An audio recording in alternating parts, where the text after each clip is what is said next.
সুপ্রিয় নবম দশম শ্রেণীর শিক্ষার্থীরা, আশা করি তোমরা সকলেই বেশ ভালো আছো। আজকে আমি তোমাদের সাধারণ গণিত বইয়ের অধ্যায় ৩ অনুশীলনী ৩.২ এর ১৭ নম্বর অঙ্কটা সমাধান করব। মূলত ১৭ নম্বর অঙ্কটা হচ্ছে একটা সৃজনশীল। দেখো ১৭ নম্বরের প্রশ্নে কি আছে, x minus one by x equal root three, যেখানে x not equal to zero, মানে এক্স এর মান জিরো এর সমান নয়। ক নম্বরে বলছে যে প্রমাণ করো যে x square minus root three x equal one. তো আমরা আগে ক নাম্বার প্রশ্নটা সমাধান করি, তারপরে খ এবং গ করব। দেখো ক নাম্বার প্রশ্নটার সমাধানে দেয়া আছে কি, x minus one by x equal root three দেয়া আছে আমার প্রশ্নে। এখন দেখো আমি এখানে ভগ্নাংশের যোগ বিয়োগ করবো আর কি। তাহলে এক্স এর নিচে মনে মনে ওয়ান আছে, এক্স আর ওয়ান এর লসাগু এক্স। এক্স কে যদি ওয়ান দ্বারা ভাগ করি তাহলে হবে এক্স, এক্স এর সাথে আবার এই এক্স গুণ করলে হবে এক্স স্কোয়ার, মানে লব দিয়ে ভাগ করে হর দিয়ে গুণ করলাম, সরি হর দিয়ে ভাগ করে লব দিয়ে গুণ করলাম, তাহলে এক্স স্কোয়ার। আবার এই এক্স কে যদি এক্স দ্বারা ভাগ করি তাহলে হবে ওয়ান, ওয়ান এর সাথে ওয়ান গুণ করলে হবে ওয়ান, আর মাঝখানে মাইনাস ছিল মাইনাস দিলাম। এরপরে খেয়াল করো এখানে কি আছে, ইকুয়াল রুট থ্রি ছিল, রুট থ্রি দিয়ে দিলাম।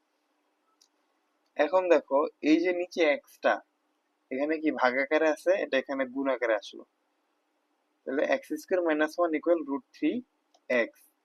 এখন দেখো তো ওই মাইনাস ওয়ানটাকে আমি পক্ষান্তর করে এই পাশে নিয়ে প্লাস ওয়ান লিখলাম, আর রুট থ্রি এক্সটাকে এই পাশে নিয়ে মাইনাস রুট থ্রি এক্স লিখলাম। আমাকে কিন্তু প্রশ্নে এটাই প্রমাণ করতে বলছে যে x square minus root three x equal one. দেখো এটাই প্রমাণ করতে বলছিল আমাকে, তাহলে এটা আমি যেহেতু প্রমাণ করছি লিখে দিলাম প্রমাণিত। এরপরে খ নাম্বার প্রশ্নটা দেখো, খ নাম্বার কি আছে, প্রমাণ করো যে 23 into x square plus one by x square equal 5 into x to the power 4 plus one by x to the power 4। মানে এইটা সমান মানে বাম পক্ষ সমান ডান পক্ষ আমাকে প্রমাণ করতে হবে। তো চলো এটা সমাধান করি। দেয়া আছে কি x minus one by x equal root three. এখন দেখো আমি এটার উভয় পাশে বর্গ করে দিলাম, x minus one by x whole square equal root three whole square. Side note দিয়ে অবশ্যই লিখে দিতে হবে যে বর্গ করে। ওইখানে এ এক্স কে যদি এ ধরি, ওয়ান বাই এক্স কে যদি বি ধরি, তাহলে a minus b whole square সূত্র বসানো যায় না? সূত্রটা কি, a square minus two a b plus b square, মানে এ হইতেছে এক্স এবং বি হইতেছে one by x equal root থ্রির উপর স্কোয়ার ছিল, তাহলে স্কোয়ার রুট কাটাকাটি গিয়ে শুধু থ্রি থাকে এখানে। এখানে খেয়াল করে দেখো এই এক্স আর এক্স কি কাটাকাটি যাবে, তাহলে এখানে কি থাকবে মাইনাস টু, মাইনাস টুটা আমি একবার এখানে লিখে দিলাম প্লাস টু, মানে পক্ষান্তর করে প্লাস টু লিখলাম। তাহলে x square plus one by x square equal to three plus two মানে ফাইভ হলো। তাহলে দেখো এই মানটা কিন্তু আমার পরবর্তীতে লাগবে, কারণ দেখো x square minus one by plus one by x square, এই যে দেখো আমার এই লেফট হ্যান্ড সাইডের x square plus one by x square কিন্তু আমার এইটুকু আছে, এইটুকুর মান ফাইভ, আমার এইটুকু এর মান লাগবে। এখন দেখো আমাকে কিন্তু আবার ডান পক্ষে বা রাইট হ্যান্ড সাইডে দেখো কি আছে, আবার x to the power four plus one by x to the power four লাগবে। তো আমি এটাও বের করি। দেখো দেখো তাহলে x square plus one by x square whole square, মানে আবারও আমি বর্গ করলাম, যেটা ছিল তার উপর আবারও বর্গ করে দিলাম, মানে ব্রেকেটে লিখতে হবে পুনরায় বর্গ করে, এর উপরে আমি আবার বর্গ করার পরে লিখতে হবে পুনরায় বর্গ করে। এখানেও দেখো এক্স স্কোয়ারকে যদি আমি এ ধরি এবং ওয়ান বাই এক্স স্কোয়ারকে যদি আমি বি ধরি, তাহলে a plus b whole square. সূত্র কি, a square plus two a b plus b square, মানে এক্স হইতেছে এ হইতেছে এখানে এক্স স্কোয়ার এবং বি হইতেছে one by x square. Five এর উপর স্কোয়ার মানে কি, 25। তাহলে এক্স এর উপর স্কোয়ার মানে x to the power four, আর এখানে ওয়ান বাই এক্স স্কোয়ার উপরে স্কোয়ার মানে one by x to the power four. এখানে দেখো এই এক্স স্কোয়ার এবং এক্স স্কোয়ার কাটাকাটি যাবে, থাকবে কিন্তু প্লাস টু, তাহলে প্লাস টুটা এই পাশে আসলে কি হয়ে যাবে মাইনাস টু, মানে আমি একবার এক লাইন গ্যাপ দিয়ে একবারই করে ফেলছি এটা। তাহলে x to the power four plus এখানে প্লাস হবে plus one by x to the power four এর মান বেরোলো 23।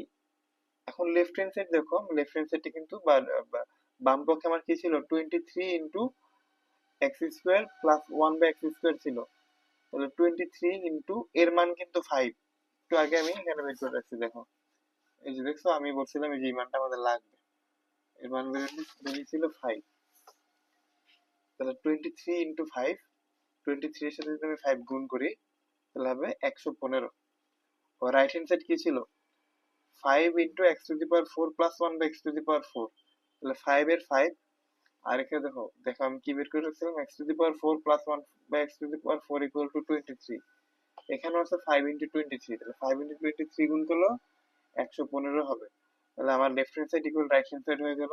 এটাই লিখলাম যে সুতরাং left hand side equal right hand side. যেহেতু প্রমাণ করতে বলছিল লিখে দিলাম প্রমাণিত। আশা করি তোমরা এই খ নাম্বার অঙ্কটার মানে 17 খ এর সমাধান বুঝতে পারছো। এরপরে দেখো গতে কি আছে, দেখো x to the power 6 plus 1 by x to the power 6 এর মান নির্ণয় করো।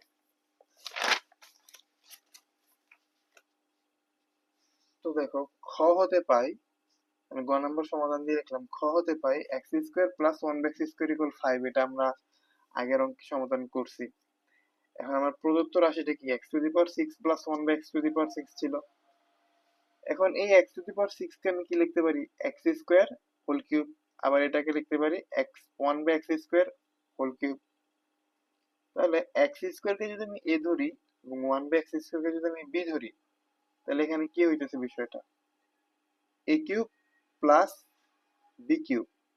এ কিউব প্লাস বি কিউবের সূত্র কি, এই যে দেখো আমি লিখে রাখছি উপরে, a plus b whole cube minus 3ab into a plus b. তাহলে a plus b whole cube minus 3ab into a plus b, মানে এখানে এ হইতেছে এক্স স্কোয়ার, বি হইতেছে 1 বাই এক্স স্কোয়ার। তাহলে এইটুকুর মান আমি ওই যে লিখে রাখছি খতে পাইছিলাম যেটা, এর মান পাইছিলাম 5। 5 এর উপরে কিউব, এই এক্স স্কোয়ার কাটাকাটি যাবে, থাকবে 3, 3 এর 3, আবার এই টুকের মানও কিন্তু 5। তাহলে 5 এর উপরে কিউব মানে 125, আর 3 5 এ 15। 125 থেকে যদি 15 আমি মাইনাস করি তাহলে হবে কত, 110। আশা করি এই গ নাম্বার অঙ্কটার সমাধান তোমরা বুঝতে পারছো। এটাও খুবই সহজ একটা সমাধান ছিল। তো এই অধ্যায়ের সবগুলো, এই অনুশীলনী সবগুলো অঙ্কে আমরা করছি। এর পরের এই যে 3.3 অনুশীলনীটা আছে, ওই অনুশীলনীর সমাধানটা আমরা করে ফেলবো।